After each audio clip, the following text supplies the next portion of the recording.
Reading from Srila Prabhupada's Leelamrita. I remember all of you always. My dear daughter Sally, I am so glad to receive your very affectionate letter on the 3rd instant, and I have noted the contents carefully. Yes, I have got this nice typewriter by the grace of the Lord, and I am very much satisfied with it working.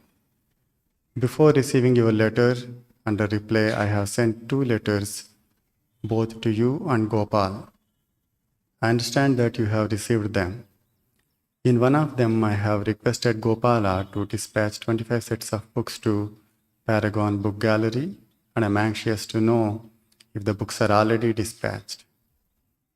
Regarding your reminder for my good cooking, I am very much thankful to you, and next time when I shall go to your home, I must serve you with good lunches without fail. Now I am far away from you, otherwise I would have at once gone to you and entertained you with such lunches. I am anxious to learn about your health of you all, especially of your little children. How is your naughty daughter, Kamala? Please offer them my love and blessings. Please write me occasionally, and Gopal is not accustomed to reply promptly. I shall henceforth write to you. Did you meet your good father and mother in the meantime? If you meet them, please offer my respectful regards. Srila Prabhupada ki.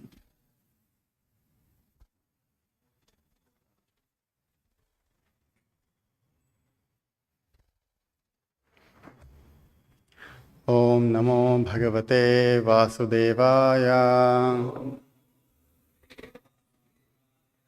Om Namo Bhagavate Vasudevaya. Om Namo Bhagavate Vasudevaya. Reading from Srimad Bhagavatam, Canto 2, Chapter 1, Text number 3. Nidraya Hriyate Naktam. Nidraya Hriyate Naktam. Vyavayena Cha Va Vayaha. Vyavayena cha Vavayaha. Diva Charte Haya Rajan. Diva Charte Haya Rajan. Kutumba Bharanena Va. Kutumba Bharanena Va. Nidraya Hriyate Naktam. Yavayena cha Vavayaha. Divacharte Haya Rajan. Kutumba Bharanena Va.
hriyate wastes, naktam night, vyavayena sex indulgence, cha also, va either, vayaha duration of life, diva days, cha and, artha economic, ihaya development, rajan O king, kutumba family members, bharanena maintaining, va either.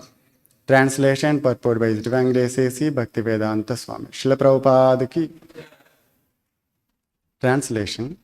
The lifetime of such an envious householder is passed at night, either in sleeping nor in sex indulgence, and in the daytime, either in making money or maintaining family members. Kindly repeat the translation. The lifetime of such an envious householder is passed at night, either in sleeping or in sex indulgence, and in the daytime, either in making money or maintaining family members. Purport by Srila Prabhupada. Purport. The present human civilization is primarily based on the principles of the sleeping and sex indulgence at the night and earning money in the day and spending the same for the family maintenance. Such a form of human civilization is condemned in the Bhagavata school. Because human life is a combination of matter and spirit, the whole process of the Vedic knowledge is directed at liberating the spirit soul from the contamination of matter. The knowledge concerning this is called Atma Tattva. Those men who are too materialistic are unaware of this knowledge and are more inclined to economic development for material enjoyment. Such materialistic men are called karmis or fruitive laborers, and they are allowed to regulated economic development or association of women for sex indulgence. Those who are above the karmis, that is the jnanis, yogis, and the devotees, are strictly prohibited from sex indulgence. The karmis are more or less devoid of Atma Tattva knowledge, and as such, their life is spent without spiritual profit. The human life is not meant for hard labor for economic development, nor is meant for sex indulgence like the dogs and the hogs. It is specially meant for making solutions to the problems of the material life and the miseries thereof. So the karmis waste their valuable human life by sleeping and sex indulgence at night, and by laboring hard in the daytime to accumulate wealth, and after doing so, they try to improve the standard of materialistic life. The materialistic way of life is described here in a nutshell, and how foolishly men waste the boon of human life is described as follows. Namo Om Vishnu Padaya Krishna Preshtaya Bhutale Srimate Bhakti Vedanta Swaminiti Namine Namaste Saraswate Devi Gauravani Pracharine Nirvisesha Shunyavadi Pashat Deshatarine Jai Shri Krishna Chaitanya Prabhu Nityananda Shri Advaita Gadadhara Shri Vasadi Gaura Bhaktarunda. Hare Krishna, Krishna Krishna, Hare Hare, Hare Rama, Rama Rama, Hare Hare. So here this chapter is named as the first step in the God realization.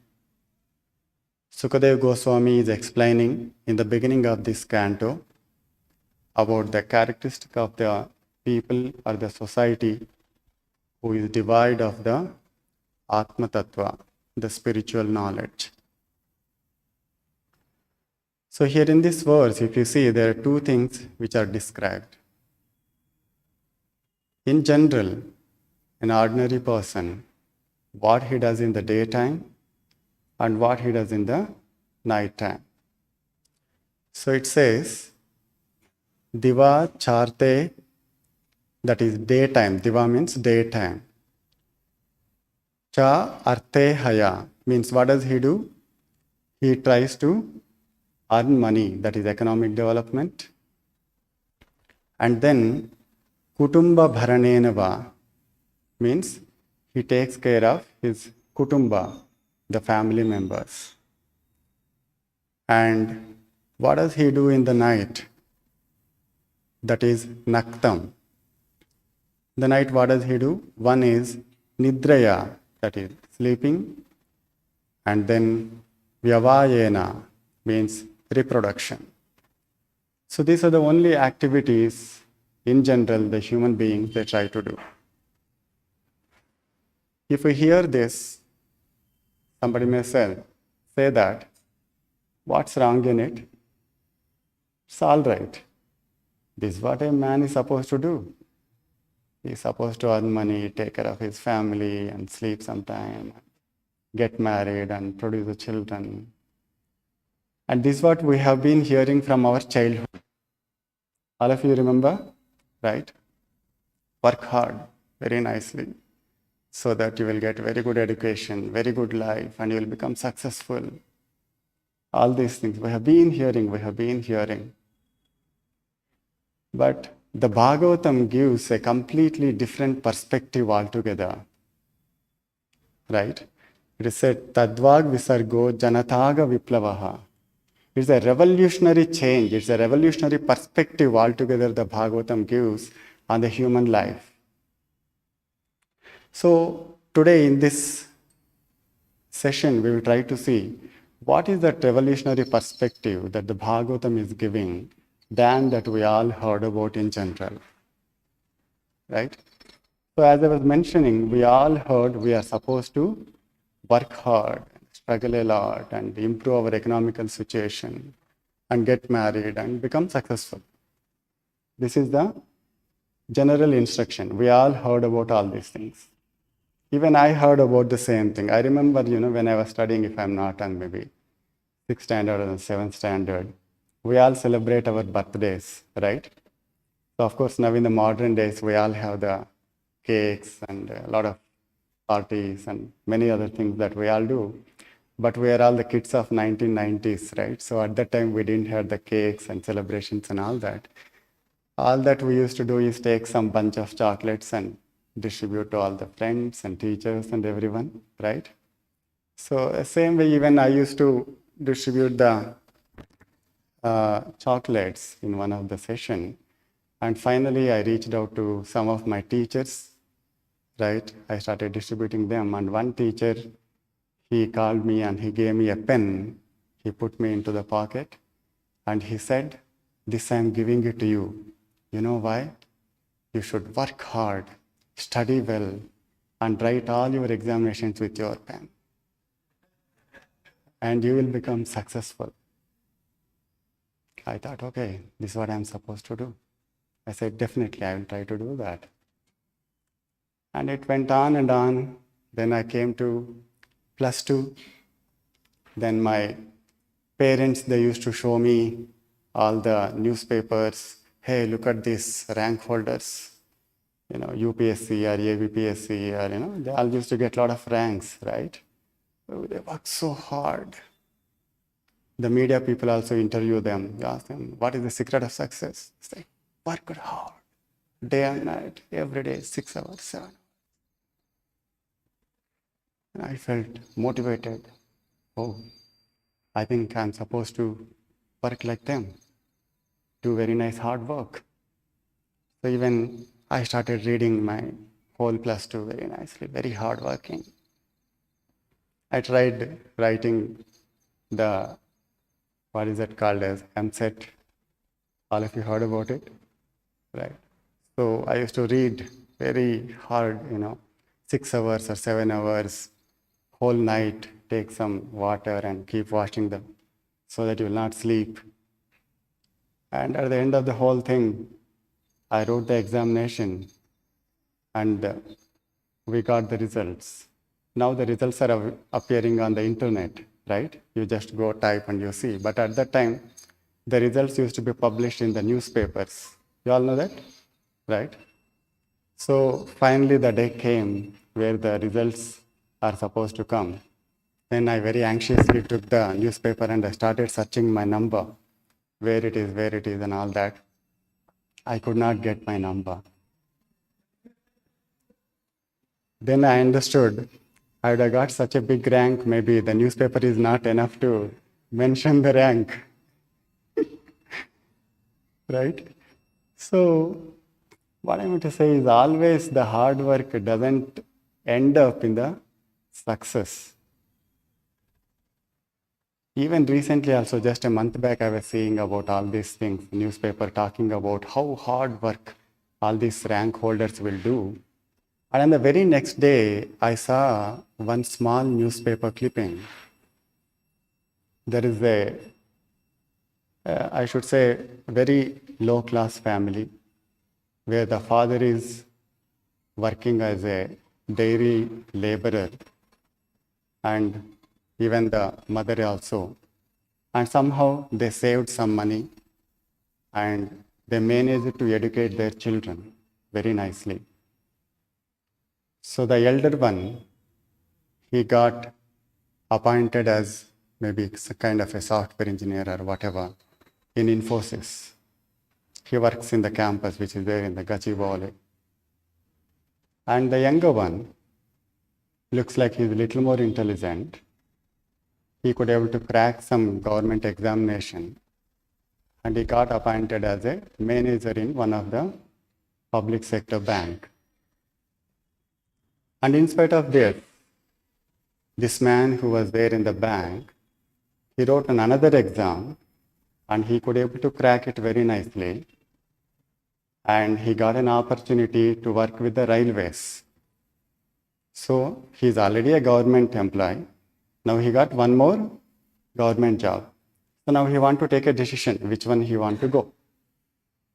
So both these brothers, they are basically from the Warangal. They went to Warangal to discuss with their parents what to do.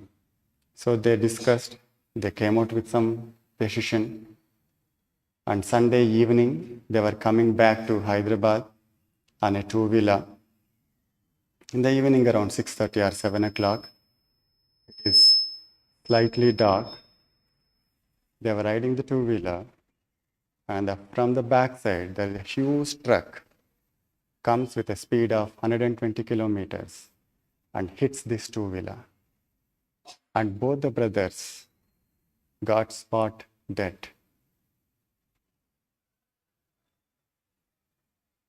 What happened to all that hard work of the parents that they saved so much throughout their life? And these boys, they worked so much throughout their life. All this just disappeared just at a fraction of moment. Just at a fraction of moment. That's what Bhagavatam says. This is not the life is meant for. The life is meant for a higher purpose, which we need to understand. So what is that higher purpose? In this Bhagavatam, it's very nicely explained. So before I tell that, Radha Govinda ki. So it's in 1922 where our country is being ruled by the Britishers. And the whole country is looking for only one thing, that is freedom, right? The whole country was under a revolution which is called as Swarajya. Gandhiji was leading the whole movement. Like how we are Krishna conscious, right? So they are all Swarajya conscious at that time. Everybody, if he is a poet or a writer, so he writes about Swarajya. If he is a singer, The same thing he takes and he sings very nicely, very melodiously, so that people will understand what is the importance of Swarajya. And the reporters, they will write about Swarajya. Any discussions, they talk about Swarajya, Swarajya. So the Gandhiji, Swarajya is basically like, you use only Indian products and boycott the products from the out of country. Like now in the recent days also we see that the Chinese apps were all scrapped down. All of you know that? Because we have some, misunderstanding at the borders. So Indian government took a decision that all the Chinese apps should be scrapped down. So like that, even at that time, Gandhiji started this movement called as Swarajya. So everybody started talking only one thing, that is Swarajya. So in 1922, there was a young boy by name Abhay. So even he was very much motivated with this Swarajya, and he was wearing, though he was a very young boy, in support of the Swarajya movement, he was wearing the khadar cloths. All of you know, it's like a handmade, cloths. So he used to wear that, and they used to wear the Gandhi topis, right?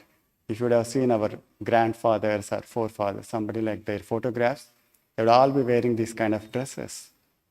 So Abhay, though he was young, he started wearing this khadar cloths to show the support to the Swarajya movement. So one fine day, one of his friend, Narendra, he calls him and tells, "Hey, look, there is one Swamiji has come to Kolkata. Come, let's go and meet him." So then Abhay says, "Hey, I have seen all these saintly persons. My father used to bring them a lot to my house. And they are not so saintly as that we think. They all, for their livelihood, just they go here, there, and all that. And forget about it. I'm not at all interested in meeting them and all that." But Narendra forces him, and he says, no, he is a very special person. At least for my sake, you please come and see him once. He pesters him a little bit. Then finally Abhay agrees. Okay, I'll try to come. So one fine day morning, both of them, they walk into the streets of Kolkata. They climb up the stairs, and on top of the terrace of the building, there is an old saintly man who is sitting on a raised Vyasasana, very confident looking, and with a bifocal lens of the specs. And there is a big book in front of him. And he's looking now and then into the book, and he's talking about all these things. He's talking merely in the Bengali, once in a while in with little bit of English. And these two young boys, they walks in. And it's our Indian tradition and custom that as soon as we see a saintly man or an elderly man, what do? We pay obeisances, right? The same thing both these boys, they did. They paid obeisances, and they're trying to get up and just sit right and settle down. And immediately this old saintly man who's sitting on the Vyasasana, he says, "Young boys like you should dedicate your life for spreading Krishna consciousness throughout the globe." Abhay says, "Is it me? Towards me, you are pointing out?" He says, "I have never met this person. It's the first time that I'm seeing him. Either he has not met me, never spoken about anything, not even one minute that we have had any conversation, and he is telling me what to do, and that which is something which is spiritual in nature. How can he tell that?" Then he sits quietly. So after some time, the session go on. And at the end of the session, the saintly person, he asks, any one of you have any questions? Then one hand rises up. That is Abhay's. Yes, please tell. Then Abhay says, Swamiji, the whole country today, everybody is working on only one thing. What is that? Swarajya. We are all under the clutches of the Britishers. They are all ruling us. We don't have the freedom. And now you are telling me to do some spiritual activity? First, don't you think that we all should work towards this direction of Swarajya and then look for some spiritual enlightenment? Then this saintly man says, Portugals come, Romans comes, Nawabs comes, Mughals comes, now Britishers has come, tomorrow somebody else will come. This is not the real problem.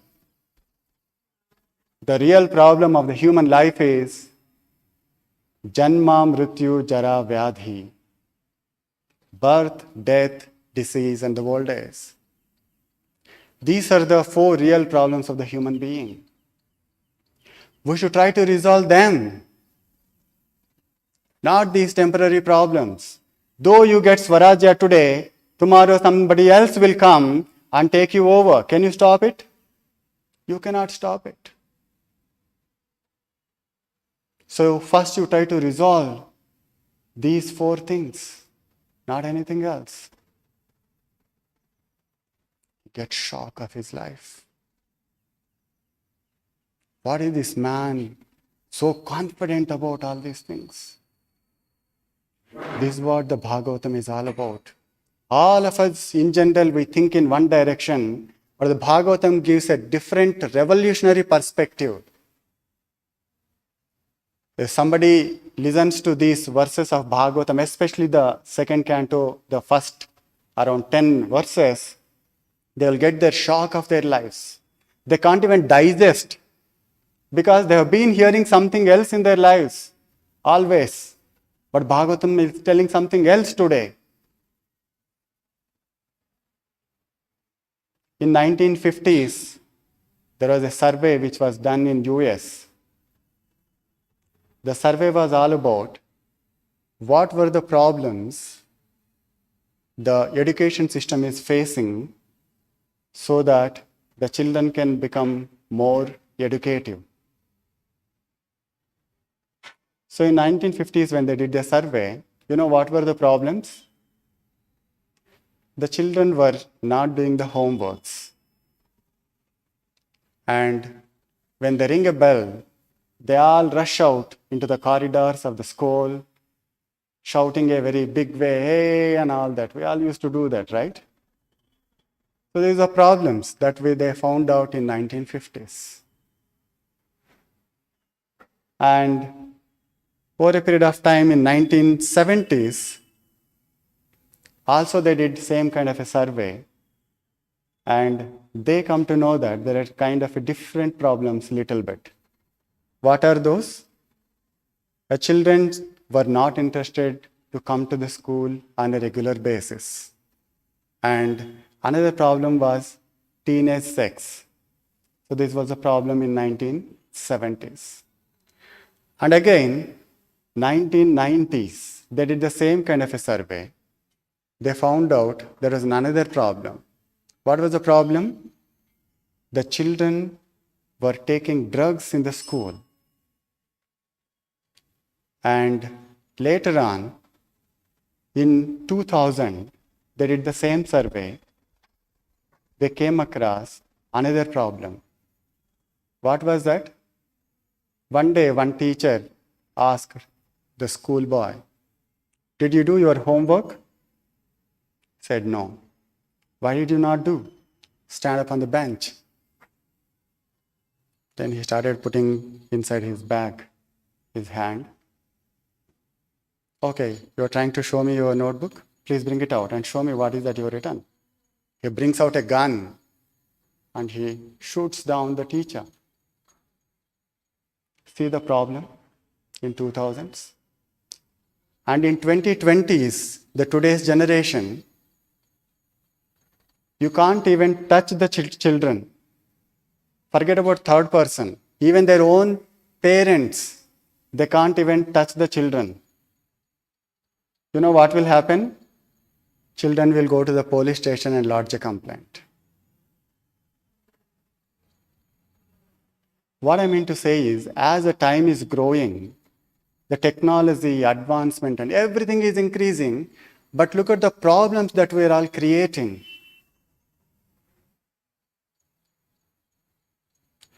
So that's why here in the purport it says, all these problems are because of one simple reason. What is that? Because human life is a combination of matter and the spirit soul. As long as you keep the soul and this matter, the body together, this problem continues to exist. We can't stop them. This world is designed to be like that. So we should try to understand how do we separate these two things and so that we can go back to the Godhead. Many people will not be able to understand. So in order to understand, I'll give a small example. Like let's say now we are all very comfortable sitting here with this body in the main temple hall. Imagine you dump yourself into a swimming pool, right? How long you can be there under the water? Maybe 30 seconds, 1 minute, 5 minutes if you practice. Not more than that, right? Why? Your body is not designed to be underwater. Your body is designed to be on the surface of the earth.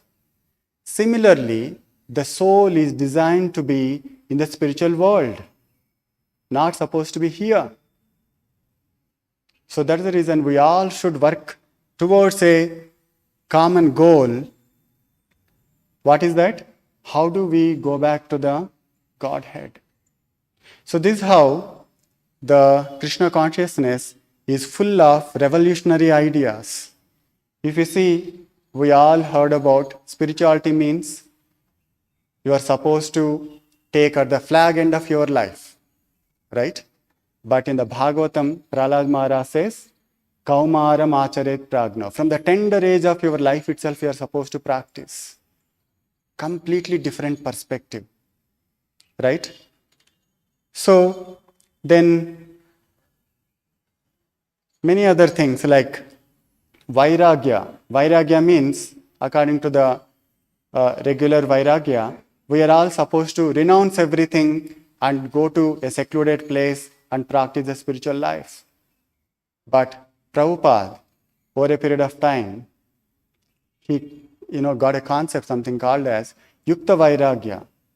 Don't renounce artificially all these things. You try to dovetail each and everything, whatever you have, into the spirituality, into Krishna consciousness. Such a revolutionary idea. Right? So,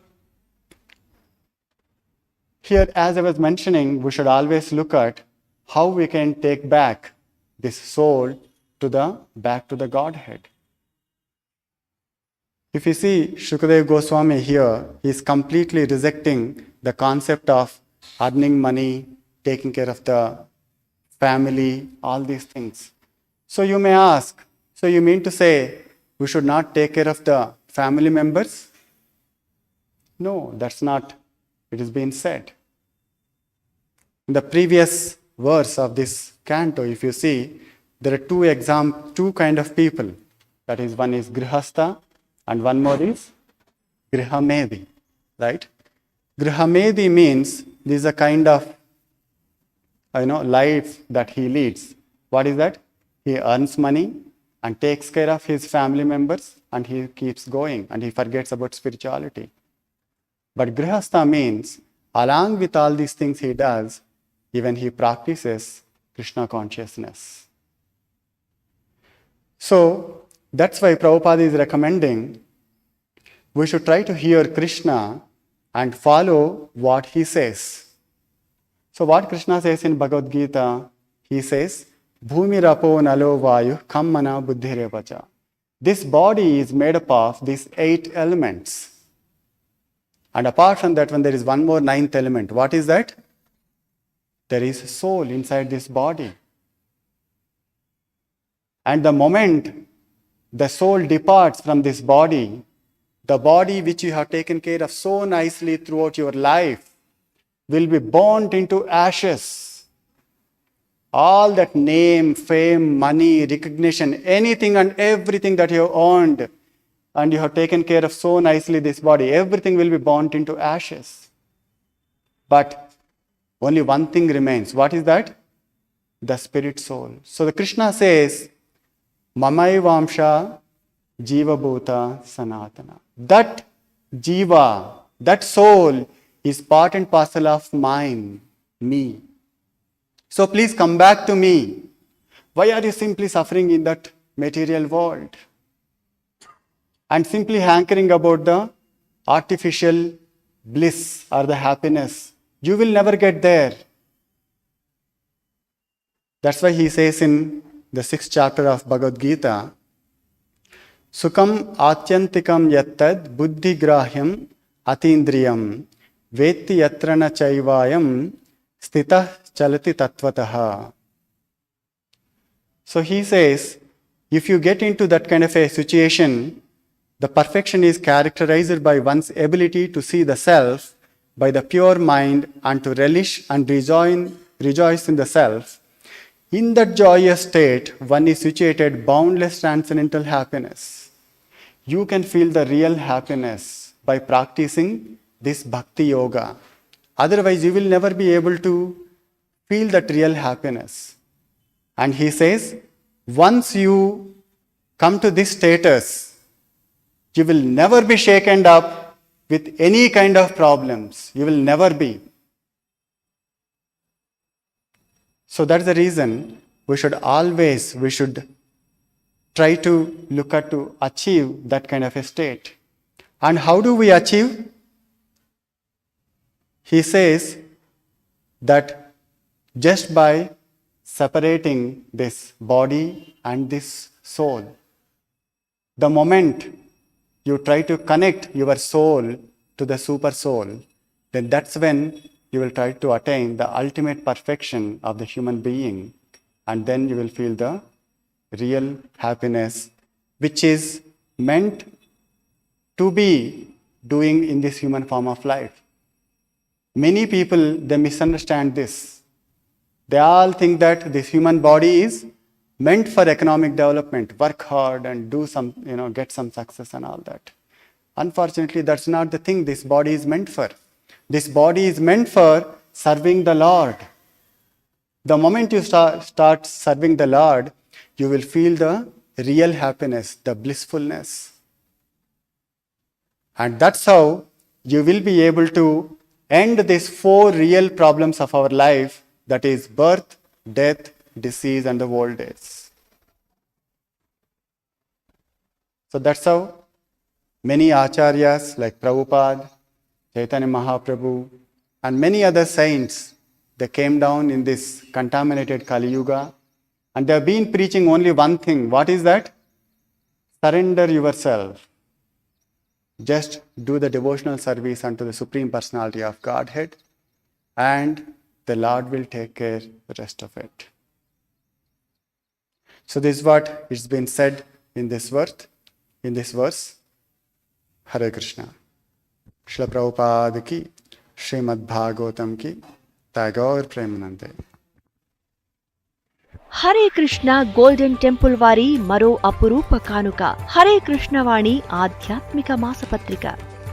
ఇప్పుడు mobile app ద్వారా కూడా సులభంగా పత్రికలు చదువుకునే సౌకర్యం, వార్షిక సభ్యత్వం, భగవద్గీత, భాగవత ప్రవచనాలు, స్ఫూర్తి సందేశాలు, ఇంకా మరెన్నో సదుపాయాలతో హరే కృష్ణ వాణి మొబైల్ యాప్ నేడే డౌన్లోడ్ చేసుకోండి. మరిన్ని వివరాల కోసం కాల్ చేయండి 9133